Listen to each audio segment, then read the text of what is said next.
Ela achava que a vila era dela. Chegou a dizer ao advogado que tinha merecido. Então, os papéis bateram na mesa. Observei o rosto de Júlia enquanto o advogado virava a página, a confiança dela sumindo a cada palavra. A vila, o chamado Lar dos Sonhos em que ela investiu $600.000 da nossa conta conjunta, não estava em seu nome. Nem no meu. O título pertencia inteiramente à Alden Property Holdings LLC. Ela piscou 2 vezes. O que é isso? Inclinei-me para trás, calmo. Isso, eu disse, é a empresa que é dona desta casa. Você tem vivido em uma das propriedades alugadas dela. A expressão do advogado congelou. Ele se virou para ela, sussurrando algo que eu já sabia que ela não queria ouvir. O silêncio que seguiu era denso, o tipo que surge quando o poder muda de lado. Júlia tentou falar, mas a voz falhou. Daniel, esta é a nossa casa. Você não pode simplesmente... Eu não o interrompi. Você pode. Cada transferência bancária, cada despesa de reforma que você autorizou, tudo financiou um imóvel sob propriedade corporativa. Os contratos estão todos assinados por você. O advogado ajustou os óculos, folheando novamente a pasta. Senhora Hartman, disse devagar, essas assinaturas são suas. Todas elas. A mandíbula dela endureceu. Ela me olhou como se eu fosse um estranho. Você planejou isso? Sorri de leve. Não. Eu apenas prestei atenção. Mas aqui está o que ela não sabia, eu tinha criado a empresa 6 meses antes de ela esvaziar a conta. Não como um plano de vingança, mas como uma proteção financeira, uma rede silenciosa de segurança caso algo desse errado. Quando ela decidiu mover o dinheiro sem me consultar, ele foi parar exatamente onde eu podia protegê-lo legalmente. Júlia se virou novamente para o advogado.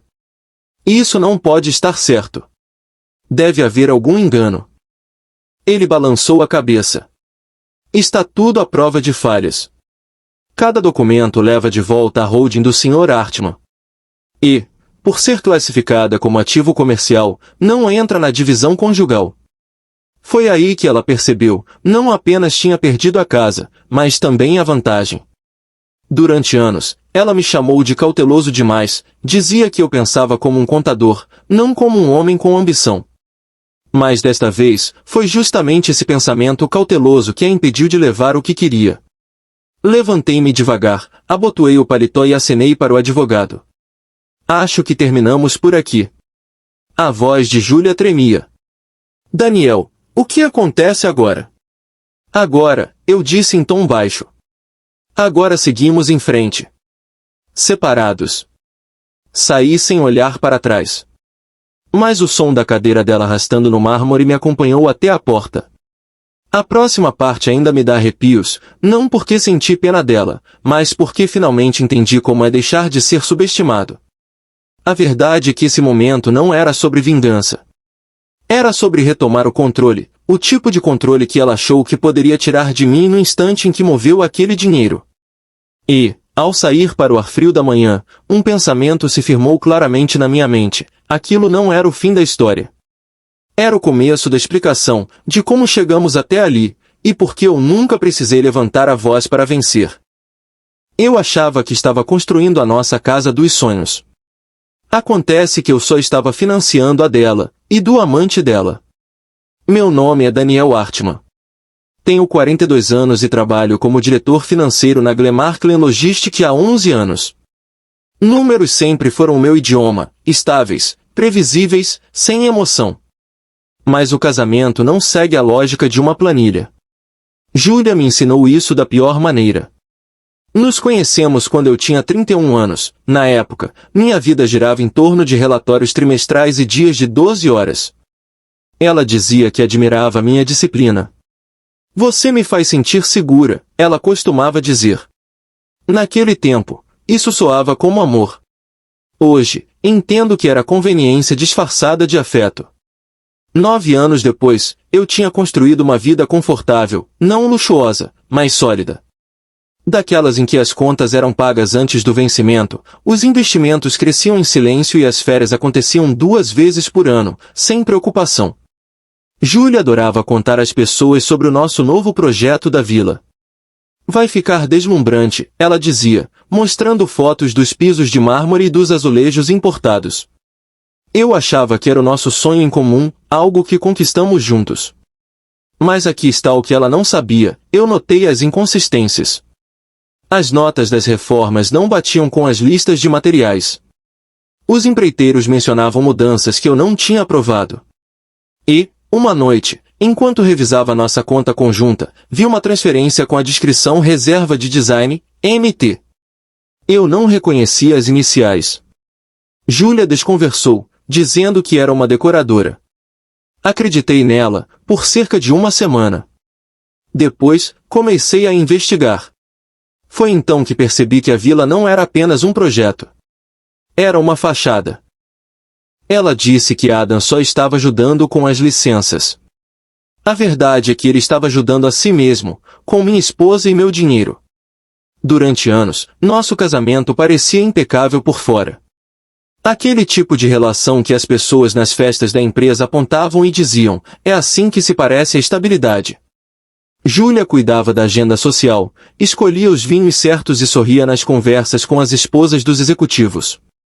Na Glenmarklin, eu era conhecido como confiável, preciso, talvez até entediante, e eu estava bem com isso.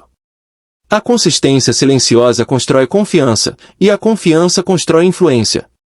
Eu não precisava ser chamativo.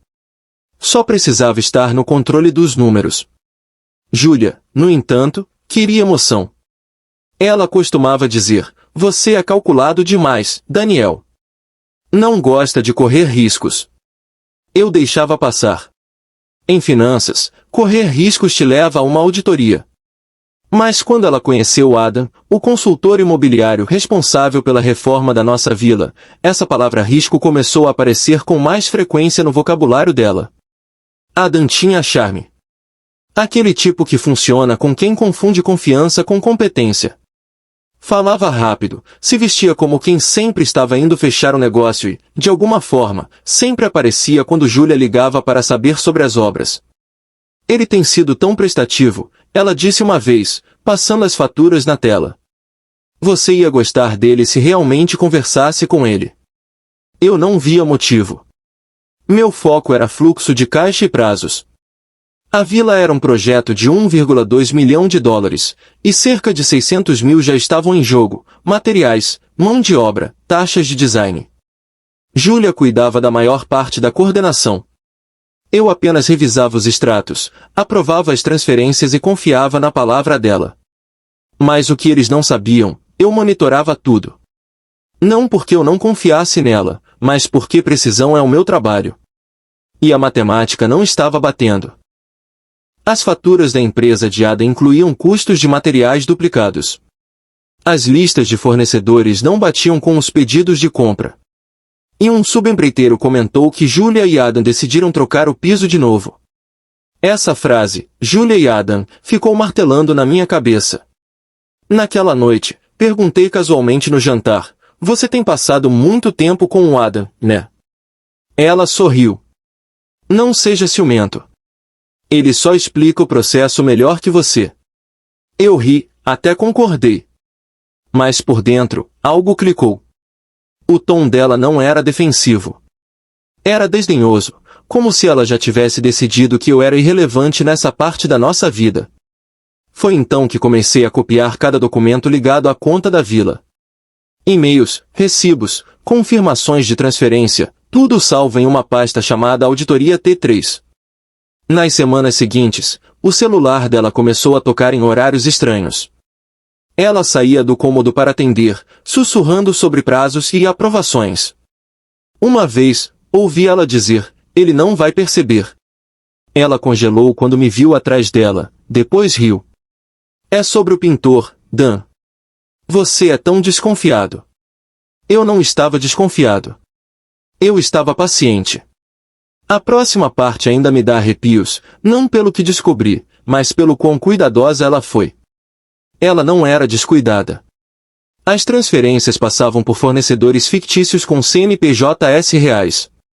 Cada um vinculado a contratos curtos de reforma. Mas quando cruzei os endereços desses fornecedores, 3 levavam ao mesmo parque comercial em Oak Ridge, onde a empresa de Adam tinha um escritório registrado. Foi nesse momento que a parte emocional em mim se desligou completamente. Já não se tratava mais de amor. Era sobre processo, evidência e recuperação. Então parei de questioná-la. Sorri mais. Disse que estava focado em uma grande auditoria orçamentária na Glenmarklin, o que não era totalmente mentira. A empresa estava expandindo, e eu revisava novos contratos de fornecedores para o setor de logística. O que ela não percebeu foi que eu comecei a aplicar o mesmo nível de auditoria ao meu casamento que uso em detecção de fraudes corporativas. Cada pagamento, cada mensagem, cada transação, registrada, copiada e com data e hora. Ela achava que estava reorganizando nossas vidas, uma transferência de cada vez. Mas, na verdade, eu estava reorganizando a dela, uma prova de cada vez. Ela não apenas me traiu. Ela desviou o dinheiro de mim, usando a minha própria assinatura. Tudo começou com um telefonema do meu banco numa terça-feira de manhã. Senhor Hartman, estamos apenas confirmando o saque de $75.000 da sua conta conjunta, disse a mulher. Minha mão apertou o telefone. Que saque? Julia entrou na cozinha enquanto eu ainda estava na linha. Quando desliguei, ela sorriu como se nada estivesse errado. Ah, isso, disse ela. Foi só um erro de tempo com o empreiteiro. Eu vou resolver. Assenti devagar. Um erro de 75 mil. Ela não piscou. Relaxa, Daniel. Faz parte do cronograma de pagamento da vila. Você não entenderia, o Adam está coordenando. Aquele nome de novo. Adam. Já o tinha ouvido tantas vezes que comecei a associá-lo a um mau investimento.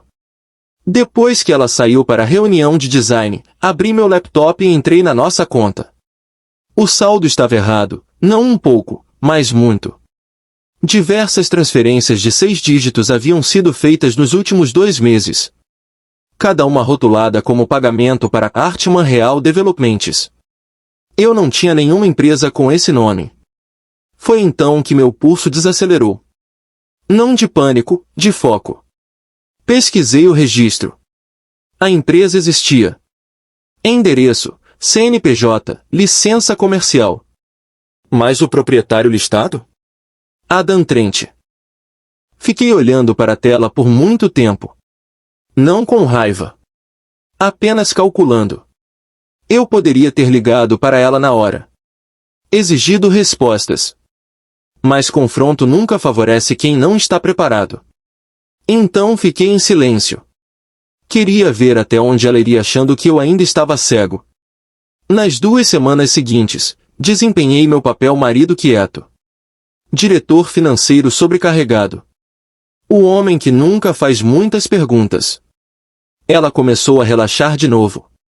Talvez achasse que eu havia aceitado os saques. Talvez acreditasse que tinha conseguido.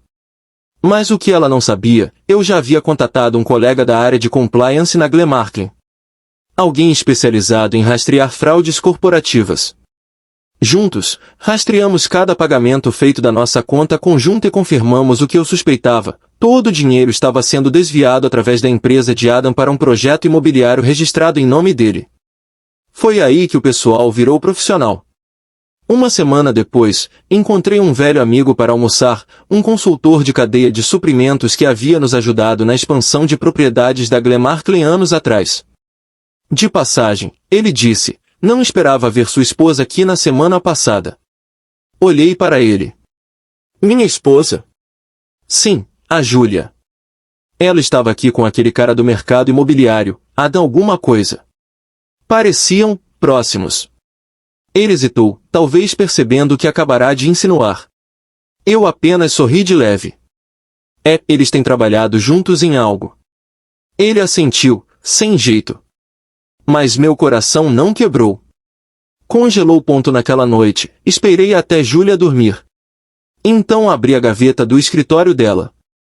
Dentro, organizados em pilhas, estavam documentos assinados do projeto da vila, contratos, aprovações de pagamento e autorizações de transferência.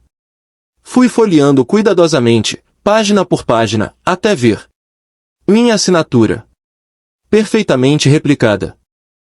Estava em uma autorização de transferência de $600 mil feita 3 semanas antes. O destino? A empresa de Adam. A observação dizia, investimento de capital, Artman Real Developments. Ela havia falsificado. Não uma vez. Nem duas. Várias vezes. Foi aí que percebi, ela não estava apenas me traindo emocionalmente. Ela estava desmontando minha vida financeira, peça por peça, usando minha própria precisão contra mim. Lembro-me de ficar ali, olhando para aquela assinatura, pensando, ela realmente acreditou que eu nunca perceberia. A próxima parte ainda me dá arrepios. Porque, a partir daquele momento, meu amor por Júlia não virou ódio. Virou estratégia. Ela havia declarado guerra, e eu não perco em números. Ela achou que eu iria desmoronar. Em vez disso, eu construí uma empresa inteira bem na frente dela. A semana depois de descobrir as transferências forjadas foi a mais calma que já tive. Não emocionalmente, estrategicamente. Não gritei. Não a confrontei. Analisei. Júlia e Adam me viam como previsível, o homem financeiro quieto que não reagiria. Esse foi o primeiro erro deles. Na Glenmarklin, meu trabalho era entender o fluxo de capital. De onde vinha o dinheiro, para onde ia e como torná-lo invisível quando necessário. Então fiz o que faço melhor. Comecei a montar uma trilha documental que sufocaria eventualmente. Liguei para Marcos, um velho amigo da faculdade de Direito que virou advogado corporativo.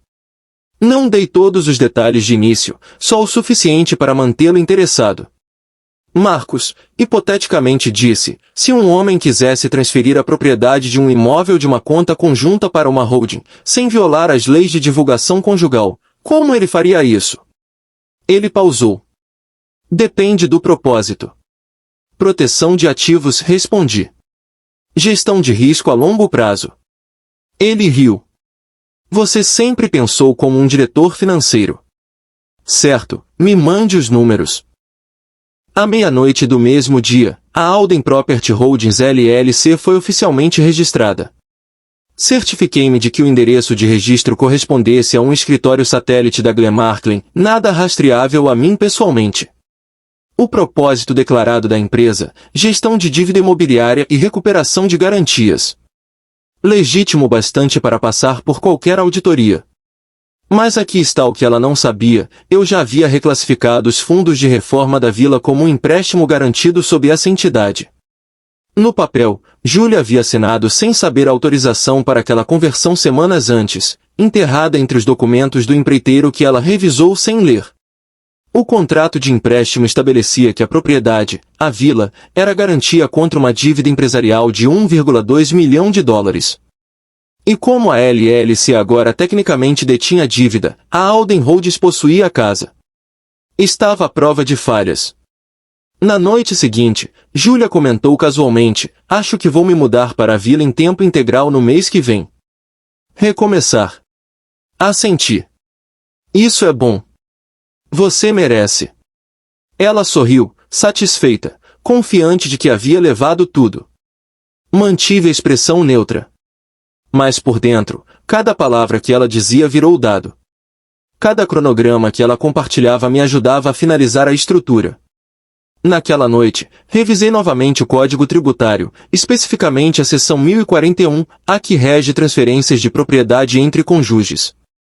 Confirmou o que eu precisava, contanto que a transferência ocorresse antes dos documentos oficiais de separação, permanecia não tributável.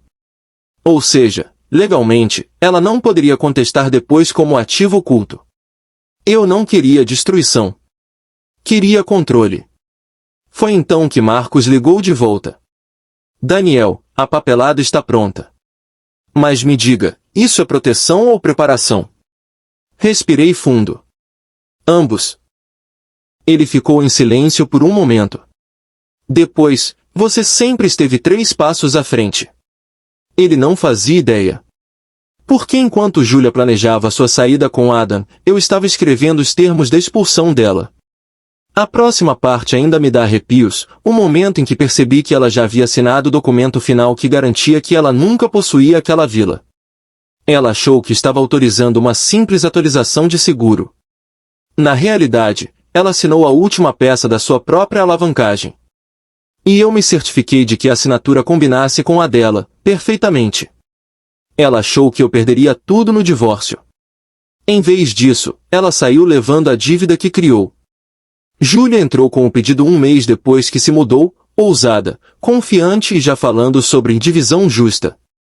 O advogado dela, um sujeito presunçoso chamado Klein, começou a primeira audiência com arrogância escorrendo de cada palavra. Minha cliente busca uma parte equitativa de todos os bens conjugais, ele disse. Julia sorriu como se o resultado já estivesse decidido. Eu não contestei. Nenhuma vez. Assenti quando listaram meu salário, minhas ações, a vila e até meu portfólio de investimentos. Klein achou que meu silêncio significava rendição. Julia achou que significava culpa. Mas eu já tinha construído a base da minha resposta, de forma silenciosa, legal e precisa. Marcos, meu advogado, não era apenas um jurista. Ele havia sido meu consultor de compliance na Glemarkle antes de abrir o próprio escritório. Sabia como estruturar provas, como fazer o tempo trabalhar a nosso favor. Eu disse a ele desde o início, deixe-os à vontade. O excesso de confiança revela mais do que qualquer pressão. E revelou. Julia ficou descuidada. Começou a transferir dinheiro entre contas para cobrir lacunas do projeto. Ela não percebia que essas contas já estavam sob análise. A Alden Holdings, a empresa de fachada que ela achava que eu tinha criado para esconder bens, era na verdade minha. Registrada legalmente, auditada trimestralmente e totalmente documentada. Cada transação feita por ela usava esse nome e a ligava diretamente à apropriação indevida. Mas aqui está o que ela não sabia. O suposto empréstimo comercial que ela assinou para financiar as reformas da vila não estava em meu nome. Estava no dela. O contrato declarava claramente que ela era pessoalmente responsável pelo pagamento se o investimento não fosse legítimo. E como suas transferências passaram pela Alden Holdings, uma entidade corporativa registrada, o tribunal agora via suas ações como mau uso de fundos empresariais, não gestão conjugal. No dia da audiência final, Klein começou com sua arrogância habitual. Excelência, acreditamos que o Sr. Artman ocultou bens deliberadamente. A juíza nem levantou o olhar. Chegaremos a isso, disse ela, folheando os documentos que Marcos havia apresentado, mais de 200 páginas de extratos bancários, comprovantes de transferência e registros corporativos. No meio da leitura, o clima mudou. O tom da juíza ficou mais firme. Senhora Artman, a senhora tinha conhecimento de que essas transferências foram processadas por uma conta empresarial registrada sob sua autorização. Julia congelou. Klein se inclinou, cochichando rapidamente, mas o estrago já estava feito. Os $600.000 que ela desviou da nossa conta conjunta para a vila não eram um investimento, eram apropriação indevida corporativa. Então veio a intimação, o nome de Adam impresso em negrito. O Sr. Adam Trent é intimado a comparecer para depoimento sob suspeita de má conduta financeira. Julia virou a cabeça tão rápido que achei que fosse se machucar. O sangue sumiu do rosto. Ela me olhou pela primeira vez naquele dia, não com raiva, mas com descrença. Eu não retribuí o olhar. Apenas observei o escrivão carimbar a ordem. Calmo. Focado. Passei anos aprendendo que emoção não vence, estrutura vence. Quando a juíza concluiu, ela disse, a vila é declarada propriedade da Alden Holdings. Não sujeita à divisão conjugal. Além disso, a Sra. Artman permanece responsável pelo empréstimo associado à sua construção. Silêncio. Klein recostou-se na cadeira. As mãos de Julia tremiam levemente enquanto ela tentava juntar os papéis. Levantei-me, abotoei o paletó e cumprimentei a juíza com um leve aceno. Do lado de fora do tribunal, Marcos sorriu de canto. Sabe, ele disse, nunca vi alguém se enterrar tão eficientemente. Apenas sorri. Esse é o problema da arrogância, respondi. Ela sempre acha que o silencioso está perdendo. A próxima parte ainda me dá arrepios, porque Julia ainda não tinha aprendido sua lição final. Ela foi embora achando que eu ficaria arrasado. Uma semana depois, ela estava assinando a transferência de tudo que tentou roubar. Julia se mudou em silêncio, sem cena dramática, sem confronto. Apenas um e-mail do advogado dela confirmando que havia desocupado a casa e aceitado o acordo de divórcio. Não era muito. Mal dava para cobrir as custas jurídicas e a dívida ligada ao empréstimo da vila. Eu não comemorei. Apenas li a mensagem 2 vezes, assenti e voltei ao trabalho. Marcos ligou naquela tarde. A empresa do Adam está desmoronando, disse ele. A auditoria descobriu pelo menos 3 faturas falsas ligadas aos contratos da vila. O banco já bloqueou as contas dele. Eu nem perguntei quão grave era. Apenas respondi, deixe o sistema cuidar disso. E cuidou. Em 2 semanas, Adam renunciou à própria empresa. Os investidores se retiraram. Julia tentou falar com ele, eu sei, porque o número dela apareceu no registro de chamadas da conta conjunta antes de ser encerrada. Deve ter percebido que ele não podia mais ajudá-la. Mas aqui está o que eles não sabiam, eu já tinha transformado a vila em um ativo lucrativo. A Alden Holdings a alugou para um dos executivos seniores da Glenmarklen, $8.000 por mês, totalmente mobiliada. Lembro-me de assinar o contrato, observando a mesma propriedade que quase destruiu meu casamento virar uma fonte constante de renda. Uma tarde, meu colega Ethan passou no meu escritório. Cara, você realmente manteve a cabeça no lugar, disse ele. Todo mundo achou que você ia surtar depois do divórcio. Eu sorri. Eu não acredito em surtos, respondi. São ineficientes. Foi aí que percebi, a notícia havia se espalhado. Não por mim, mas pelos registros judiciais, pelos sussurros nos corredores corporativos e pelo respeito silencioso que as pessoas reservam a quem lida com o caos com controle. As mesmas pessoas que antes me chamavam de o cara calmo agora me viam de outro modo. Não viam mais calma. Viam cálculo. Julia nunca mais entrou em contato comigo. Vendeu o carro, mudou-se para um lugar menor nos subúrbios. Conhecidos em comum comentaram que ela estava recomeçando. Eu esperava que estivesse. Já não havia raiva. Apenas encerramento. Às vezes, a caminho de um cliente, passo de carro em frente à vila. As luzes são diferentes agora, mais quentes, menos encenadas. Olho para ela como quem observa uma foto antiga, com distanciamento, análise. Não com arrependimento, mas com uma estranha sensação de satisfação. Porque foi aí que entendi de verdade, vingança não é destruir a vida de alguém. É reconstruir a sua de forma tão completa que a traição se torna irrelevante. Eu não venci humilhando-a, venci permanecendo inteiro, financeiramente, profissionalmente, mentalmente. Esse é o verdadeiro poder. Não na retaliação. Não na vitória pública. Mas em saber que, em cada movimento, cada traição e cada momento silencioso de dúvida, eu nunca perdi o controle.